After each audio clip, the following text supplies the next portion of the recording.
하나님의 반전을 기대하라. 하나님의 반전을 기대하라 라는 제목으로 말씀을 나누겠습니다. 인생은 큰 그림을 보는 안목이 있어야 합니다. 그래야 어려움의 때를 또 넘길 수 있더라고요. 예를 들어서 치열한 전투가 한창인 그 전투의 한복판에 여러분이 한 병사라고 가정을 해보겠습니다. 우리는 눈앞에 있는 적들과 어떻게 싸워야 할지, 어떻게 하면 이길 수 있는지 치열하게 고민하면서 전투에 임할 겁니다. 그런데 장교가 갑자기 후퇴하라는 명령을 내리는 겁니다.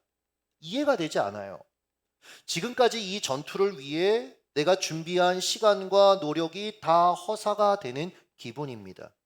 게다가 적의 추격조가 들러붙어서 결국 붙잡히면 목숨이 위태로워질 수도 있는 거예요. 그러나 장교는 기만 전술을 준비했던 겁니다. 후퇴하는 병사들을 추격하는 적들을 기습적으로 공격하기 위해 또 다른 부대를 매복해둔 상태였던 거예요. 우리 인생에 여러분 이와 같습니다. 자신의 문제에만 함몰될 때가 있습니다. 그래서 나 자신의 치열한 인생의 전투를 싸우는 거죠. 그래서 작은 병사의 관점으로 상황을 해석하다가 이 장교의 큰 그림을 놓치곤 하는 겁니다. 후퇴하고 있지만 아직 패한 게 아니거든요. 장교, 아니 하나님께서는 매복이라는 비장의 수를 남겨두셨습니다.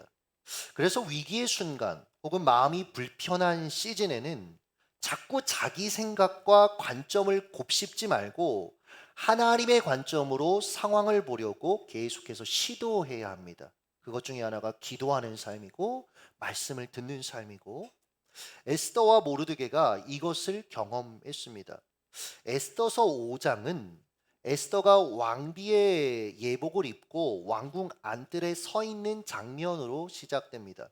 제가 이 말씀을 준비하려고 에스더 관련된 영화를 몇 편 봤는데 굉장히 아름다운 모습의 여주인공 에스더를 카메라가 이렇게 탁 클로즈업하는 장면들이 인상적이더라고요.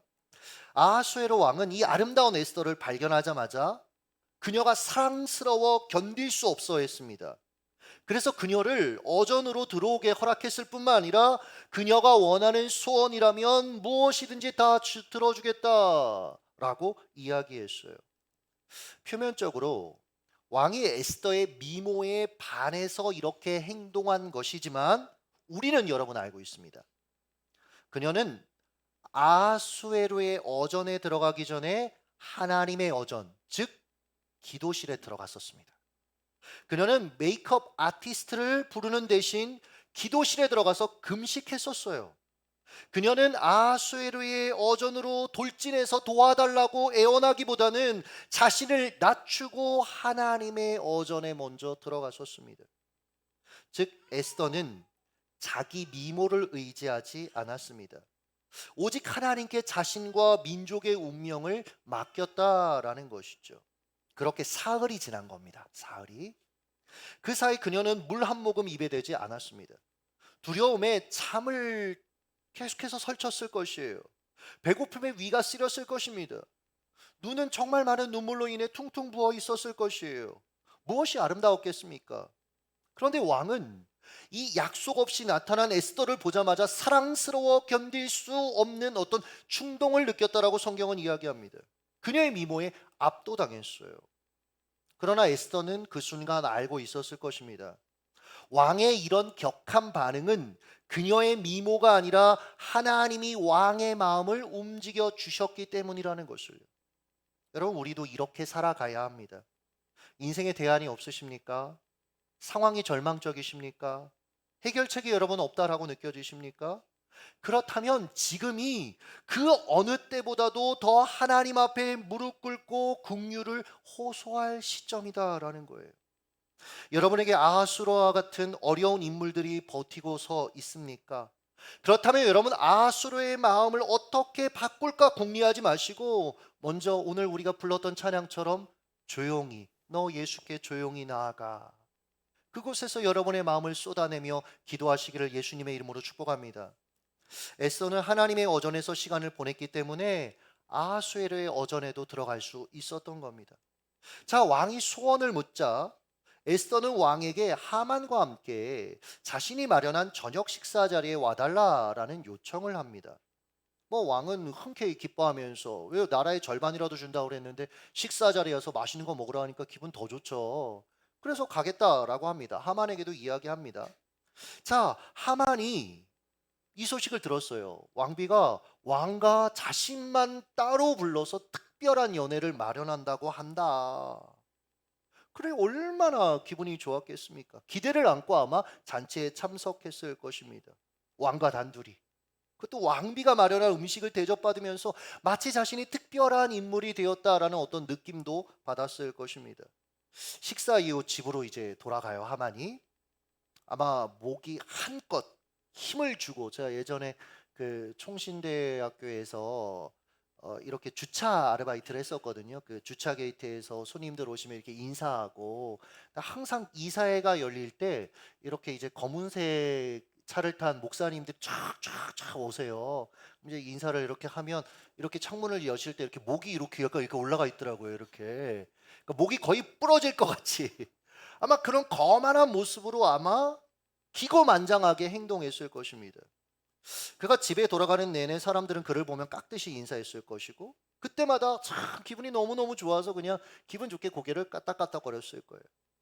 삶이 이보다 달콤할 수 있을까, 그런 기분들을 느꼈을 것입니다. 그런데 그때 하필 베옷을 입고 죄를 뒤집어 쓴 모르드게가 궁궐 문 앞에 앉아 있는 그 모습을 보게 된 거예요. 거기다 인사도 안 해요. 일어나지도 않아요. 분노합니다. 자신을 향해 여전히 불손하게 대하는 그 모습을 보면서 속이 막 가만히 뒤집혔을 것이에요.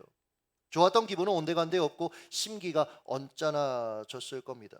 그러니까 여러분, 우리가 인생을 살 때 무언가 상황이 내게 주는 기쁨, 상황이 내게 주는 어떤 편안함, 상황이 주는 어떤 기분, 이런 것들에 여러분 도취되어 살려고 자꾸 하면 여러분, 상황이랑은 끊임없이 바뀔 수밖에 없거든요. 사람들의 행동이나 나를 대하는 태도들도 끊임없이 바뀔 수밖에 없거든요. 그러면 여러분, 내 기분도 끊임없이 들락날락거리는 겁니다.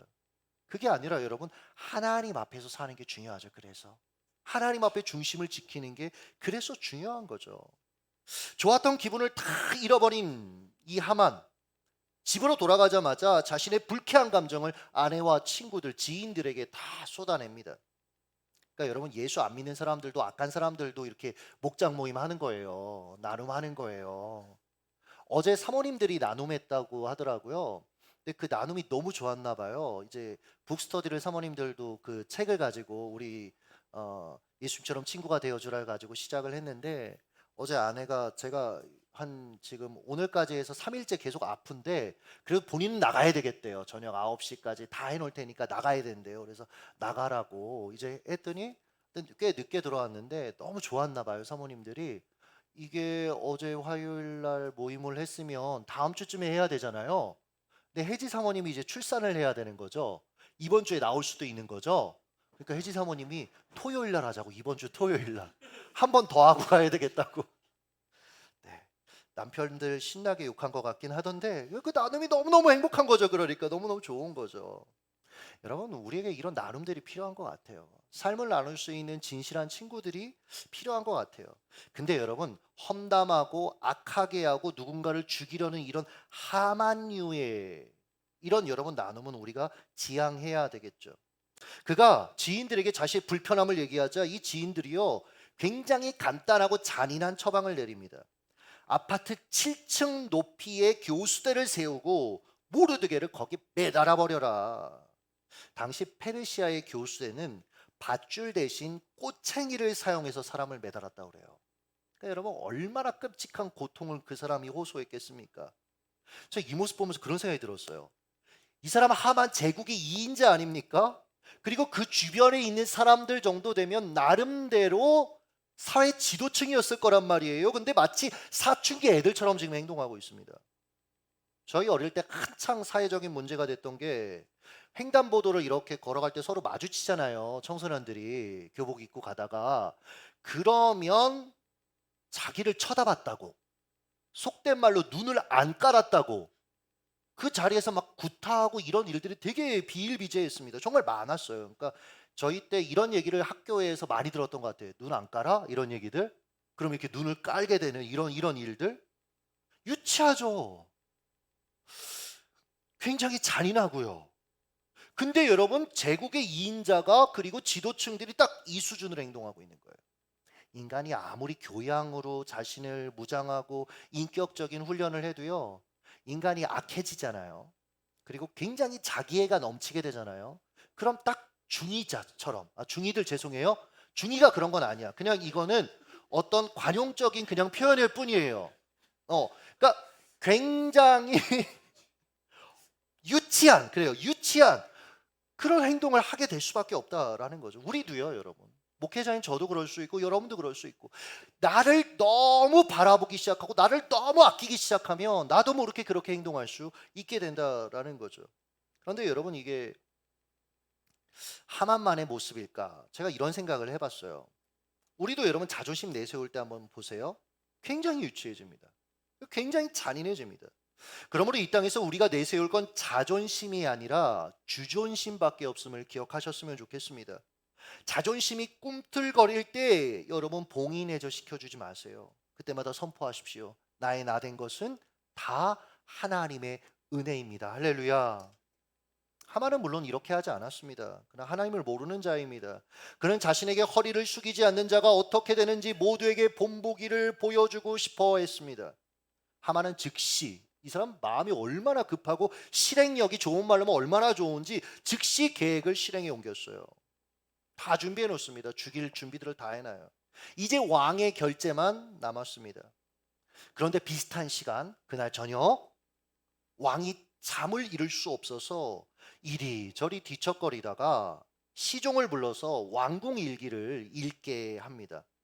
아마 우리가 졸면 성경을 읽거나 경건서적을 읽거나 아니면 제 설교를 틀어놓고 주무시는 것과 비슷한 효과를 기대하지 않았나, 뭐 그런 생각은 해봅니다. 시종이 그동안 왕궁에 있었던 일들을 쭉 읊어내기 시작합니다.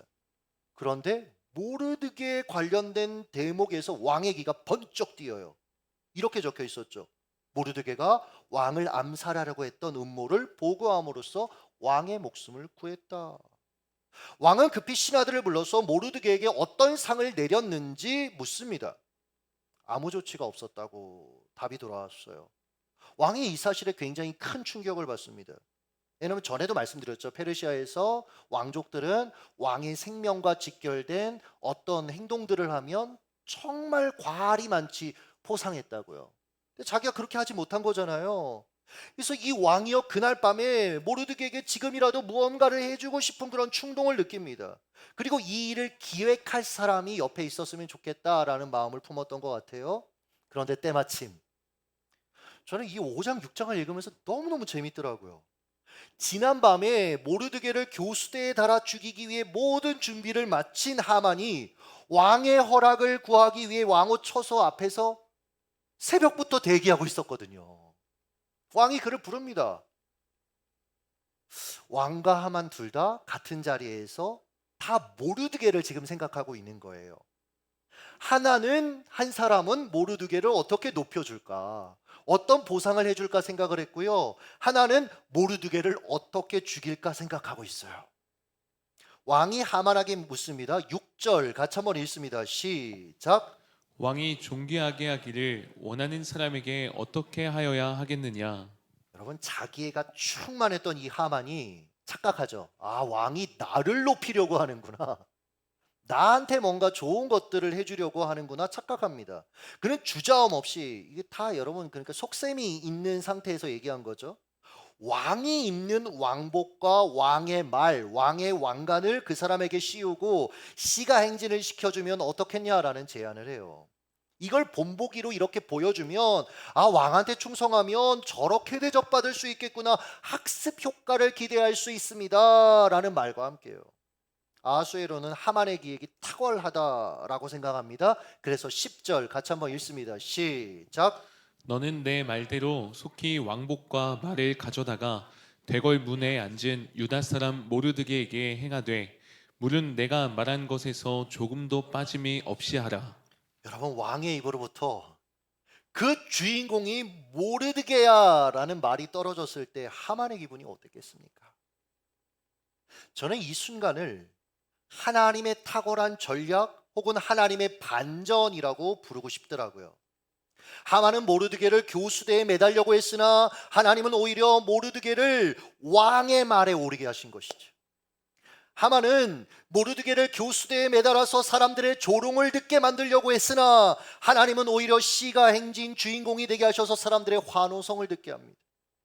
하만은 자신이 행진의 주인공이 되기를 원했지만 하나님은 그를 모르드게의 행진을 돕는 굴욕을 감당하게 하셨던 거죠.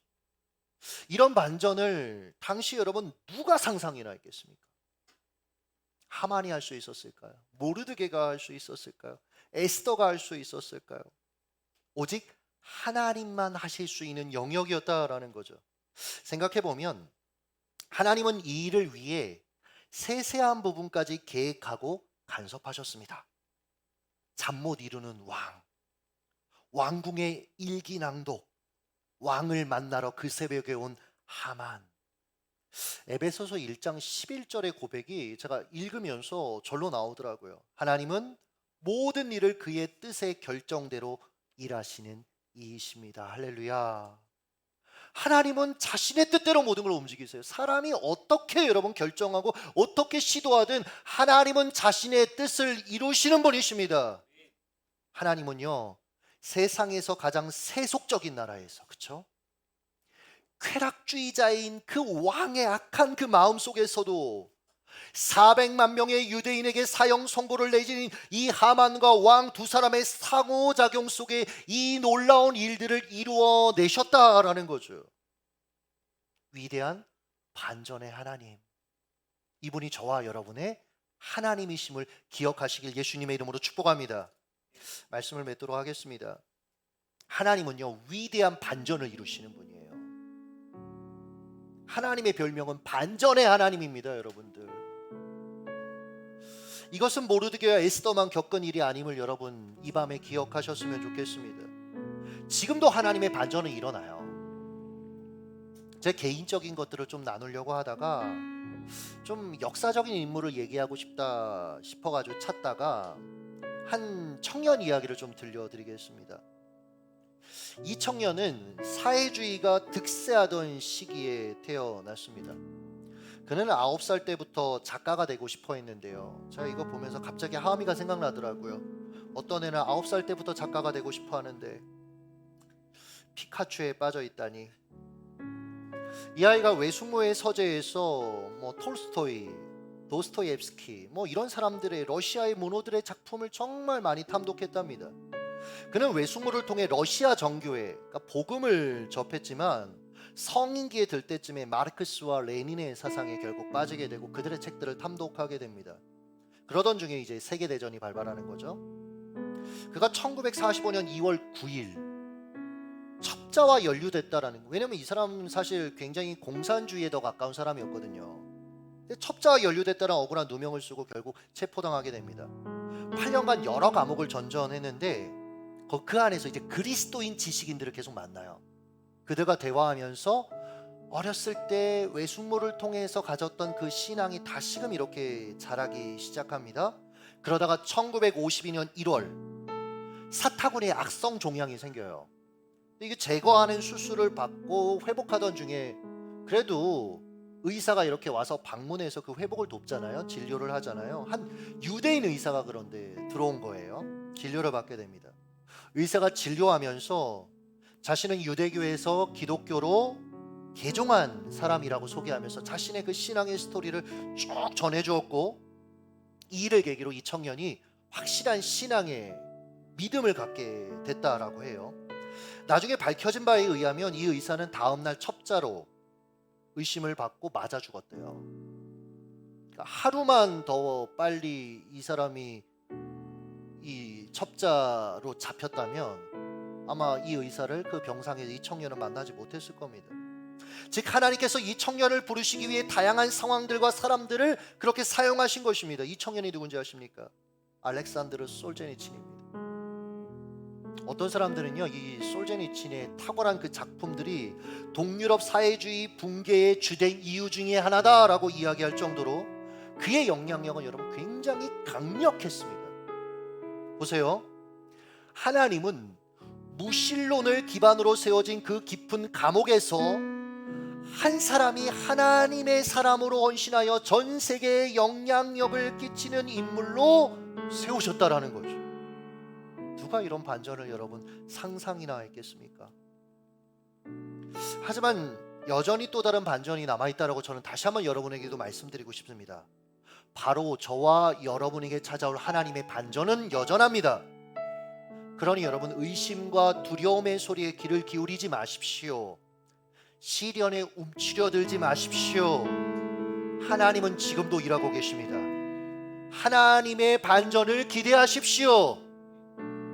그런 사람은 여러분, 사단이가 무너뜨릴 수 없어요.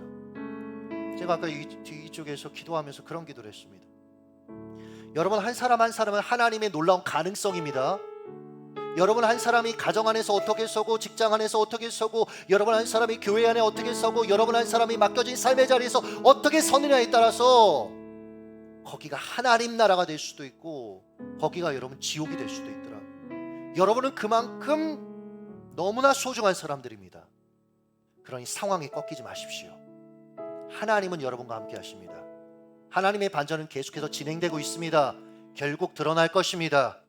그러므로 철저히 하나님만 의지하십시오. 그리고 기도하며 일상을 살아내시기를 예수님의 이름으로 축복합니다. 같이 찬양하겠습니다.